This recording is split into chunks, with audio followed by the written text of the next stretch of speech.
Dëgjues të programit të Drejt për Drejt, Mirëmëngjes Shkodër. Sot në studio jam së bashku me një instrumentist, me një pianist mjaft të suksesshëm, suksesi të cilit i kalon kufit e Shkodrës apo të vendit tonë, sepse ai duar trokitet dhe është duar trokitur në skena edhe jashtë vendit. Me mua sot në studio është pianisti Amir Gjakovic. Mirëmëngjes Amir, mirë se keni ardhur. Faleminderit për ftesën. Në fakt, ky mëngjes shkodran nuk është i zakonshëm sepse të kesh një pianist, instrumentist që suksesin e tij e ka jo vetëm brenda por dhe jashtë vendit. E madje ai ndodhet, siç është rasti juaj, përpara një koncerti recital që do të jepet vetëm pak ditë më pas në Podgoricë, është diçka e veçantë apo jo? Unë të uroj mirëseardhje në këtë studio, por edhe sukses në koncertin tuaj. Le të jetë kjo bisedë një augur i mirë për suksesin dhe duar trokitjet që do të marrësh. Është shumë kënaqësi. Në fakt, një koncert recital. Çfarë do të jetë ky koncert recitali juaj në Podgoricë? Koncerti vjen, ky është koncerti i dytë që bëjnë në Podgoricë mas përfundimit të studimeve të masterit. Dhe koncertin e parë që pata bë atje ishte në vitin 2014. Dhe ky vjen, domethënë, me një distancë kohore, domethënë të gjatë, me programin e doktoraturës, në atë ku ishte me programin e masterit. Dhe të jetën do jetë programi, domethënë, i vitit fundit të doktoraturës, projekti artistik i vitit të fundit, ku do luaj veprat e listit. Edhe për zgjedhja që kam bë për listin në këtë rast është disi e veçantë, sepse tashmë ka disa vite që unë nisem kur baj për zgjedhjen e programit, nisem për të gjetur veprat e cilat nuk luhen shumë. Edhe tingujt që bëjnë hyrjen e programit ton i përkasin pikërisht të listit. Po, i përkasin veprës parë të programit që do luaj të ejtën. Edhe pikërisht këto vepra janë në pjesën e ciklit shumë të rëndësishëm të listit, vitet e pelegrinazhit, një cikël voluminoz shumë i madh, me rreth 26 vepra, ku ndëkimet aty janë nga më të ndryshme. Dhe listi fillon atë udhëtimin e tij për të ikë Parisit, zonë një qytetit shumë konservator në lidhje me muzikën dhe me idetë e tij që kishte për muzikën pianistike. Dhe si pasojë listi gjen këtë mënyrë për të ikë Parisit dhe për të kërkuar një identitet të ri artistik. Tashmë normal vite në një moment kur listi kishte arritur atë famën e tij botnore dhe kërkonte diçka të re. Dhe kjo vjen pikërisht me vitet e pelegrinazhit. Ky cikël është shumë interesant në këtë aspekt. Është programatik, muzikë me program, ku bazohet gjithmonë me një ide fikse. Dhe e nis atë me Zvicrën dhe me Italinë, më thënë këto vitet e pelegrinazhit. Unë kam bë, domethënë, përzgjedhje të këtyre në veprave, 7 gjithsej nga 26, të cilat fokusohen kryesisht dhe janë ndëkimet më domethënë që kanë një identitet të fortë të zonave ku listi vizitoi në Zvicër dhe Itali. Këto veprat pikërisht janë përzgjedhje 3 librave të ciklit të pelegrinazhit. Në fakt, kur ju dëgjon, bindesh se një artist, një instrumentist, në rastin tuaj një pianist, nuk është thjesht një instrumentist teknik apo muzikal. Është përques i mjaft ideve, të cilët burojnë jo vetëm nga literatura, por edhe i bashkangjiten një aktualiteti që natyrisht japin mesazhe të forta. Patjetër, edhe kjo një farë mënyrë u lidhte edhe me atë rrugtimin tim, thënë gjatë shumë viteve që kam studiuar jashtë shtetit, kam munduar shumë. Por listi normal e filloi këtë rrugë, kjo, më thënë, vit e pelegrinazhit, ku ndikohet nga që quhen ato artistët ultus, komunikohen ku janë kurioz për të njoftë vende të ndryshme dhe për të gjetur ndikime të ndryshme. Tashmë është shumë aktuale kjo, në globalizim, por atëherë ishin fillimet e këtyre. Listi përfaqëson muzikantin e parë që del jashtë kufive të shtetit tij në këtë mënyrë. Përveç kësaj, Listi është një kompozitor me një hapësirë jashtëzakonisht të madhe, emocionale, por edhe teknike, për të realizuar të gjitha veprat e tij dhe për të studiuar, ashtu siç ju jeni futur. Këtij studimi duhet diçka jo vetëm të hysh në botën muzikale, por edhe teknike të tij, diçka jo e thjesht, apo jo? Është shumë e vërtetë, Listi është shumë ka kërkesa shumë të larta të instrumentistët, por kjo s'duhet kaloj asnjëherë, do të thonë që publiku dalloj që aty ka shumë teknik, sepse një teknik. Qëllimi i tij nuk ishte teknik, edhe pse ai përdor, sepse i kishte ato aftësitë të jashtëzakonshme dhe është edhe ndoshta pianisti më i madh i tanakon, edhe pse s'kemi pas mundësi ta dëgjojmë kështu, por simas atyne që ka shkru, del që t'jetë virtuoz, pianisti, një gigant i pianos.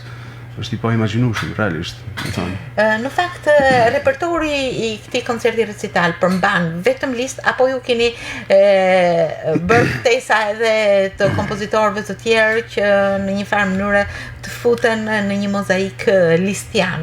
Jo, vetëm Liszt, sepse edhe kërkesa e organizatorëve në Podgoricë, kur morën vesh programin e doktoraturës, ishin të interesuar për ta paraqitur ashtu, do të thonë në formatin që kisha pas në Beograd, edhe aty nuk kisha fort mundësi për ta riformatuar si program apo me përdorur ndoshta në një pjesë tjetër. Ju kishi një ftesë nga Podgorica për të dhënë këtë koncert apo bët ju një ftesë që ka qenë ftesë drejtoreshës së kulturës në Podgoricë, të cilën e njoh personalisht edhe më përpara jam ftuar gjithashtu, edhe natyrisht un kam pas kontakte me to. Jashtëzakonisht bukur, sepse tingujt udhëtojnë, tingujt japin mesazhe, tingujt gjithmonë bashkojnë, e sidomos për artistët, ky bashkim është më së i nevojshëm dhe madje i domosdoshëm. Në fakt, nuk janë ftesat e vetme. Ju keni pasur ftesa vazhdimisht dhe keni një jetë koncertale të konsiderueshme edhe me orkestrën radio televizionit, por edhe me koncerte të tjera që ju keni dhënë apo jo? Po, do të thonë aktiviteti artistik apo koncertet kanë qenë të pandashme që në kohën e studimeve të larta, kur kam qenë në akademi. Edhe që atëherë unë kam pas, edhe si pjesë e programit të shkollës, në CETI kemi pas një program ku lushim zakonisht në 2-3 herë në vit me koncerte e klasë, por edhe koncerte tjera në festivale të ndryshme. Edhe thonë kjo ka qenë pa ndërprerje deri tani, deri sot. Cilat koncerte mund të veçohen, janë shumë koncerte të rëndësishme. Mund të them për të vitit kaluam, ata janë edhe ndoshta më të rëndësishmit, ku kam pas një turne në Japoni. Dhe kam luajt koncerte solistike me muzikë dhome dhe me orkestër. Dhe aty përsëri një ftesë. Po këtu një ftesë nga disa japonesë dhe evropianë të cilët më kishin dëgjuar më përpara disa vite më përpara, ndoshta 5-6 vite më përpara më kishin dëgjuar në një koncert. Dhe mas një regjistrimi që po ta bëu në një studio në Greqi, ku regjistrova disa vepra të Bachut. Ishte edhe regjistrimi i parë profesional kështu në studio. E patëm dëgjuar atë regjistrimi ku kisha postuar dhe me ftuane, kishte pëlqyer. Si shkoi koncerti në Japoni? Shkoi shumë mirë dhe unë kam marrë prap ftesë për si mjet për shku, atje. Ashtu. Po, këtë herë vetëm recitale dhe muzikë dhome. Më thonë ensemble. Ndërkohë që edhe në Shqipërinë ftesat nuk kanë munguar, apo jo? Është vërtet. Me radion kam luajt 2 herë, gjithsej. Hera parë ka qenë 2015-ën ku ishte në program një nga koncertet më të njohura në repertorin pianistik dhe në të Prokofievit, koncerti numër 3 në Do Major. Dhe aty ishte prezantimi I parë, më thënë se me orkestrën radio televizionit shqiptar në Shqipëri. Edhe shkoi shumë mirë. Mandej më mbrapa, më thënë kam lujt në koncertet e tjera në Tiranë. Edhe së fundi ka qenë koncerti po ashtu me radio vitin e kaluar kur lujta me pianistën e njohur shqiptare Merita Regjen dhe po në dy piano. Me dy piano, po. Edhe ishte erdhi krejt spontanisht ajo ideja e koncertit. Të diskutu me Meritën, I thash domethënë që kam marrë një partiturë të një profesorit tem në Belgjik, I cili është kompozitor shumë I njohur atje. Sapo kishte shkruar një vepër për dy piano dhe orkestër. Dhe kjo u bë si shkak, ndërkohë Merita kishte një plan tjetër për atë koncert. Që kishte një datë të fiksuar me radion, ndryshuma atë planin edhe bëmë nga një koncert me një piano që kishte Merita, u kthy koncert me dy piano me veprën e kompozitorit edhe me profesorit. Sepse tingujt muzika bashkon gjithmonë, bashkon ide, bashkon emocione, bashkon njerëzit, natyrisht jep mesazhe shumë të bukura. Në fakt unë po ju dëgjoj me shumë ëndje sepse aktiviteti juaj përmbledh shumë vende, bashkëpunime me kompozitor, por me organizator të koncerteve, por edhe emra shumë të mëdhenj të muzikës të cilët ju luani. Në fakt nuk ka se të jetë ndryshe, sepse çdo gjë që fillon që herët vazhdon duke u mëkuar derisa rritet dhe shpërthen natyrisht nëpër masa në rastin tuaj të tilla. Ajo ka nisur që herët, apo jo? Dëshira për muzikën, qasja, me pianon ndoshta. Nuk e di, në shtëpinë tuaj ka patur një shtrat muzikor të vëlitshëm që ju të afroheshit me muzikën. Baba juaj me sa di është pjesëtar I kompleksit Karefilat që ka Shkodra, Riza Gjakovic. Besoj se mund të ketë ndikuar, kështu ma mendja mua, por ju si keni patur ato fillimet e qasjet tuaja të para në muzikë? Patjetër, baba ka qenë gjithmonë kena pas muzikë në shtëpi. Ka kënu në për shtëpi. Jam rrit me atë muzikën e këngëve shkodrane dhe ka qenë kjo pjesë natyrshme përditshmërisë në shtëpinë tonë. Por pati nuk kam qenë krejt I vetëdijshëm sa duket në atë kohë, se si fëmijët kemi lujtë dhe kemi si fëmijë çamarrok I keni marrë këto në dijen tuaj. Kanë qenë thonë të krejt këto mesazhe të muzikës kanë ardhur në formë të natyrshme. Dhe u bë shkak ndoshta kam qenë shumë I vogël, 3 vjeç, kur unë isha në gjallje me riprodhu ato këngët shkodrane apo muzikën që ndëgjoheshin atë kohë. Me sa duket ajo ishte pra ajo një sinjal I parë. Ajo veshje absolut dhe ndëgjimi perfect pitch, si thojnë në anglisht, ndëgjimi absolut I muzikës. Dhe kjo u bë shkak, më thonë që baba me kontaktu me ishte ti dhe me më çu te shkolla muzikës me studiu. Dhe ky ishte fillimi. Kam filluar shkollën e muzikës duket 6 vjeç. Jo nuk zgjodhët një instrument tjetër, për shembull si violina, por pikërisht te pianoja. Pse zgjodhët piano? Nuk e di, ndoshta ka qenë instrumenti I parë që më kanë treguar atje. Dhe I parë që kam pa në shkollë, dhe kjo mund të kenë, nuk e di. Gjithsesi, u bë shumë I dashur për ty. Patjetër, ka qenë e natyrshme si zgjedhje kam përshtypjen edhe ka në formë po ashtu të natyrshme që nuk e kam vu ndryshim asnjëherë si instrument. Në fakt, një fëmijë që është I talentuar ka, siç thatë edhe më herët, në njërin lojën në anën tjetër pasionin, vullnetin, dëshirën, si kanë shkuar këto derisa është fokusuar çdo gjë tek studimi I pianos? Ka pas një rrugtim të gjatë, në kuptimin që deri në 8 vjeçare, në fund të 8 vjeçares, fokusi jem nuk ka qenë krejt nuk kam qenë krejt I fokusum tek piano, kam pas me lujt futboll apo sporte e tjera. Dhe pianoja ka qenë si pjesë cilën unë gati argëtuese.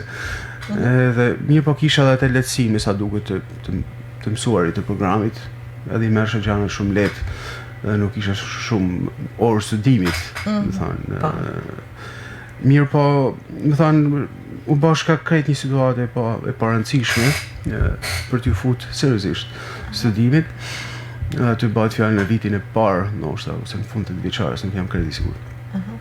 Ku unë vendosa u bashka një koment I parëndësishëm.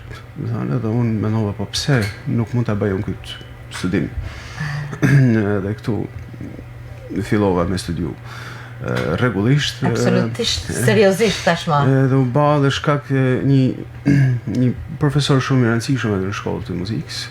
Ridvan Karakashi, profesor Ridvani, I cili ishte ai pari që I bani prind të vetëdijshëm, do thënë që unë kisha dhëna për të vazhduar, do thënë studimet seriozisht. Edhe ishte pikërisht ai që prindve I dha atë udhëzimin, do thënë unë të isha... Po, në fakt që në atë moshë, unë me sa mbaj mend në koncertet e shkollës së muzikës, Amir Gjakovic ka qenë një nxënës I talentuar, I duar trokitur, I vlerësuar, dhe siç duket që atëherë ke vendosur firmën në instrumentin e pianos. Po, në atë moment, do thënë në fund të shkollës të vjeçare. Dhe më pas,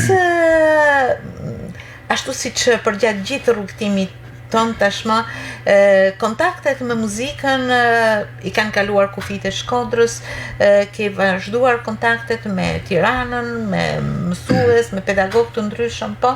Si ka qenë? Po, më thënë, unë vazhdova studimin rregullisht me orët e tara në ditë, ku shputa krejtësisht, më thënë, thjesht ishe I fokusum të studimi. Dhe mandej erdhi momenti që unë kisha nevojë për një profesor I cili do më jepte një drejtim ma të specializuar, dhe edhe kjo ishte Anita Tartari.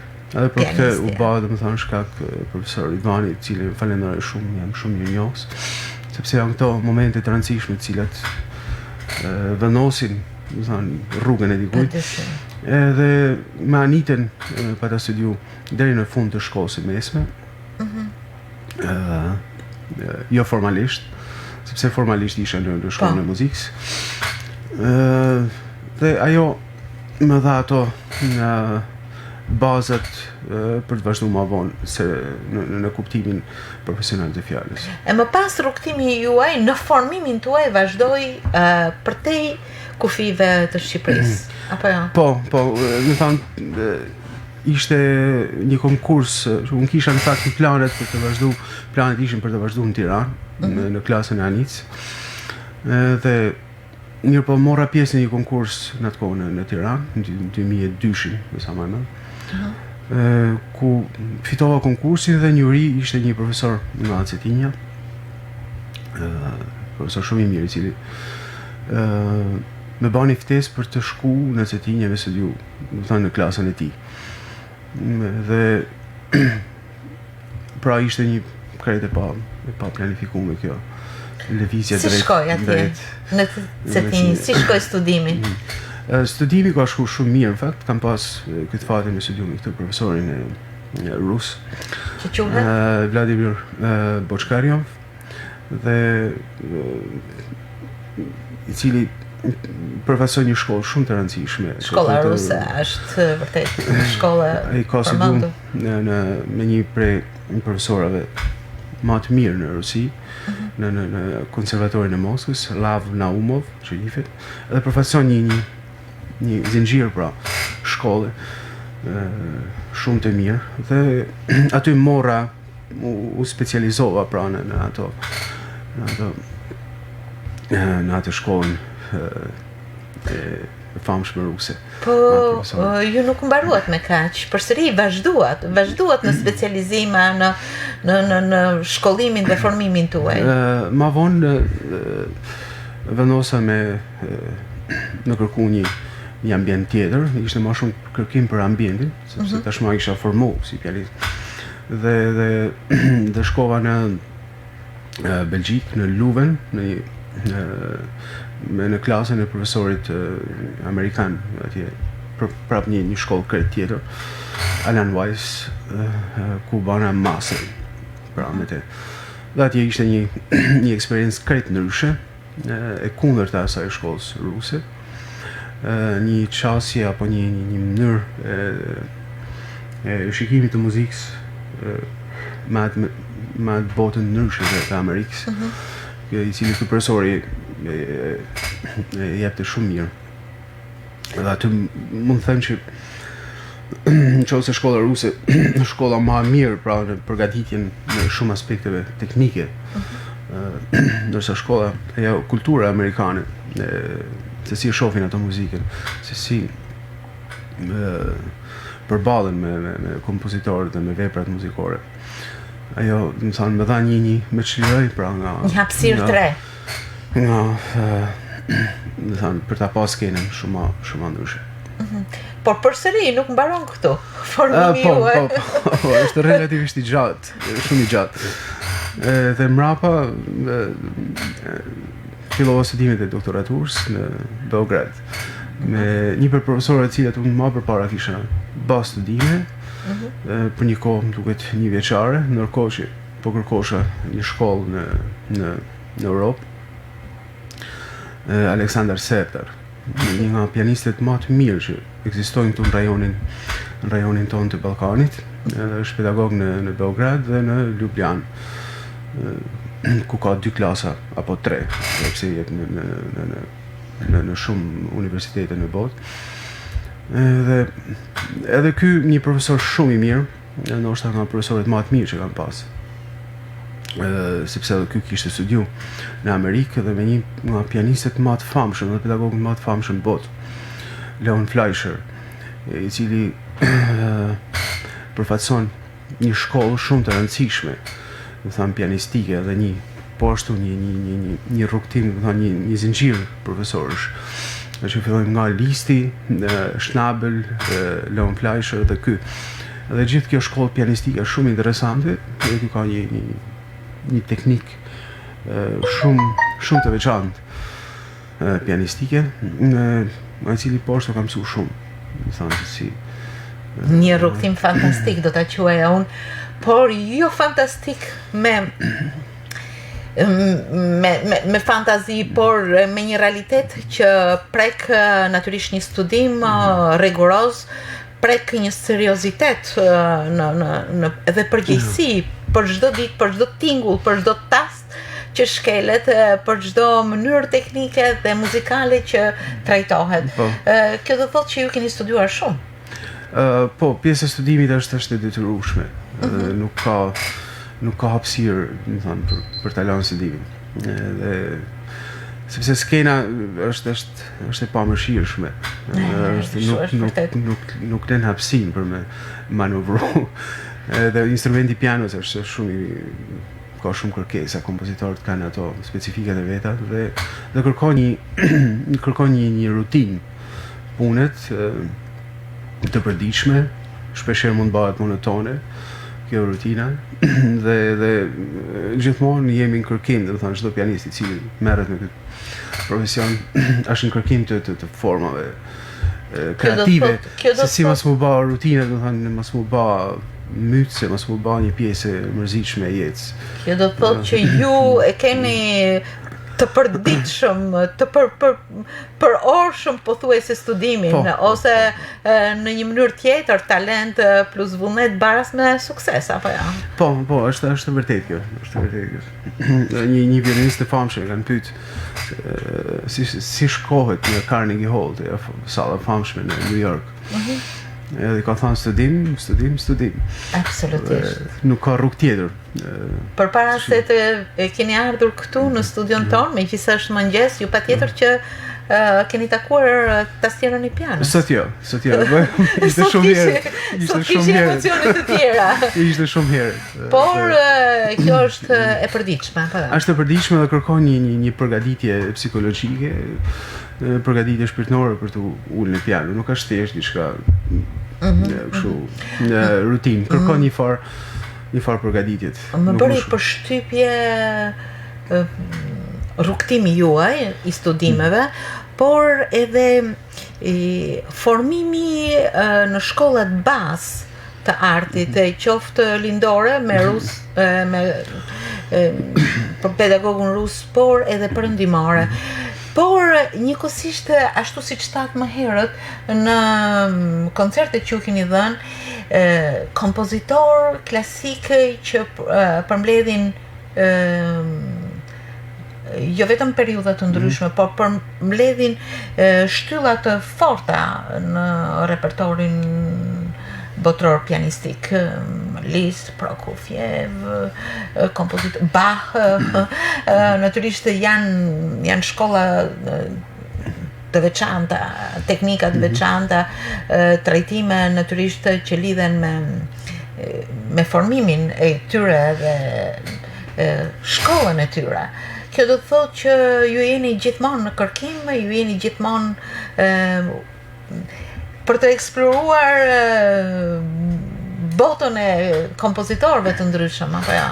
Patjetër.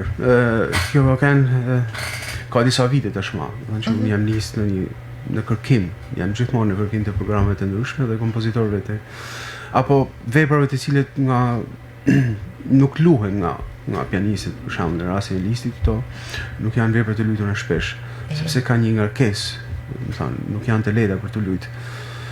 Dhe gjatë studimeve sigurisht kam luajtur gjitha veprat më të rëndësishme të repertorit pianistik, sepse duhet të luhen këto, qoftë për koncerte, qoftë edhe për formimin, pianistik. Ndërsa mrapa vjen një moment kur i kalon ato malet e vështira, ato malet e vështira dhe duhet gjithmonë të bëhet një kërkim ku, dhe si do vazhdoj rruga, sepse pjesa më e vështirë për profesionistët është mas marrimit të studimeve. Aty ku je vetëm, dhe duhet të formosh pra një identitet, të formosh atë individualitetin, nëse mund ta quajmë. Dhe këto vitet e fundit, ndoshta 7 vitet e fundit ose më tepër, kam kërkuar gjithmonë programe, jo të zakonta, atipike, që për botën pianistike, por nga vepra, dhe kompozitor shumë të njohur dhe vepra jo të lehta. Dhe në këtë kuptim kam pas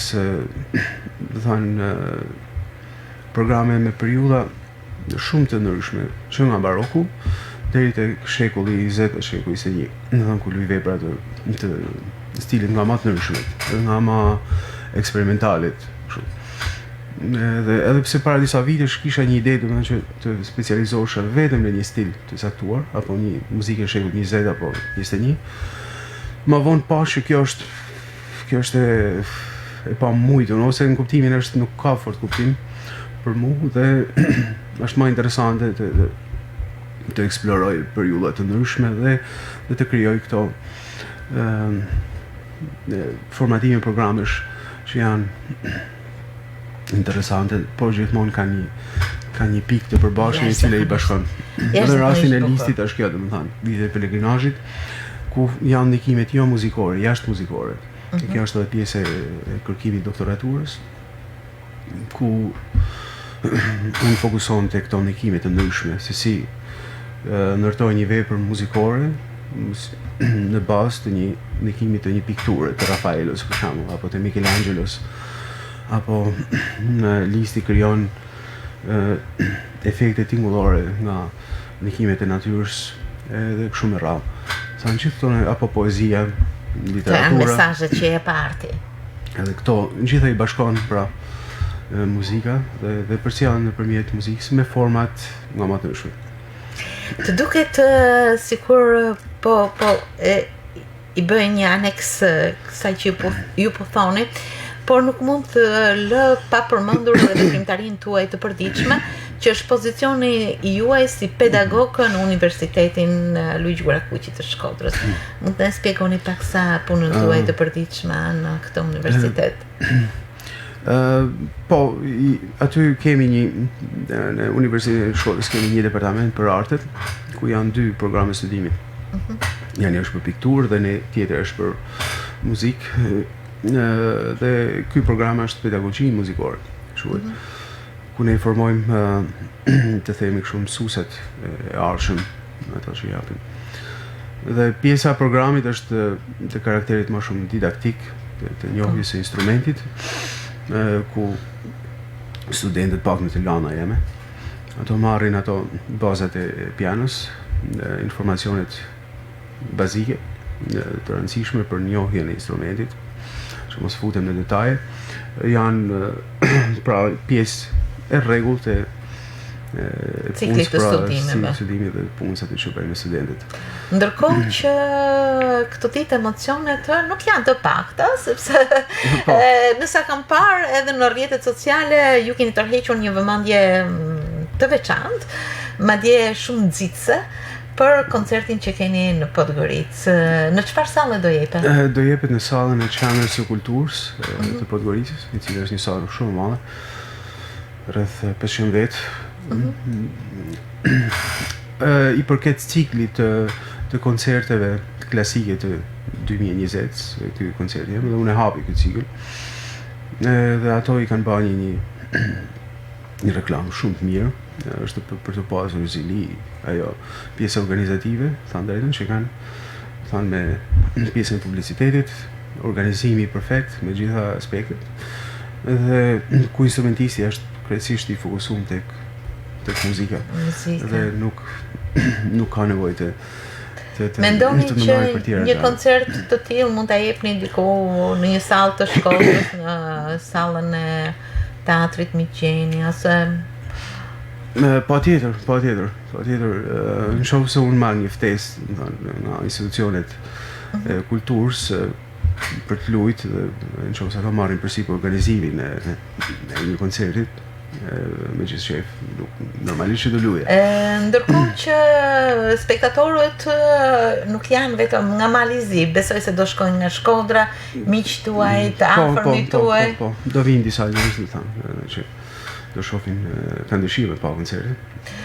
Unë besoj se edhe në emër të njerëzve që po na ndjekin, dëgjuesve tanë, atyre që po na ndjekin në rrjetet sociale, do të jetë një duartrokitje dhe një urim i përzemërt për ju, për këtë instrumentist që tashmë suksesin e ka vullosur me cilësinë e interpretimit, me mënyrën se si transmeton pikërisht këto mesazhe që kompozitorët kanë shprehur në veprat e tyre, por edhe me një aktivitet mjaft të zgjeruar në skena të ndryshme botërore, siç është Amir Xhaković.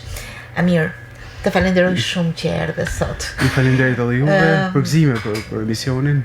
Unë kam shumë kënaqësi që ftoj njerëz të tillë që nuk janë të shpeshtë siç ju, sepse të jesh artist me përmasa të tilla që i kalon kufit shtetëror, që ftohesh në skena të ndryshme botërore, është vërtet një kënaqësi dhe krenari për Shkodrën. Shkodra zjat duart e suksesit dhe të bashkëpunimit nëpërmjet Amirit me skena të ndryshme të Ballkanit, Europës dhe botës. Të falenderoj shumë. Të uroj suksese, shumë suksese, shumë duartrokitje. Le të jetë ky udhtim i juaj gjithmonë i suksesshëm, gjithmonë i mirëpritur, gjithmonë i duartrokitur. Faleminderit shumë. Shumë faleminderit. Faleminderit juve.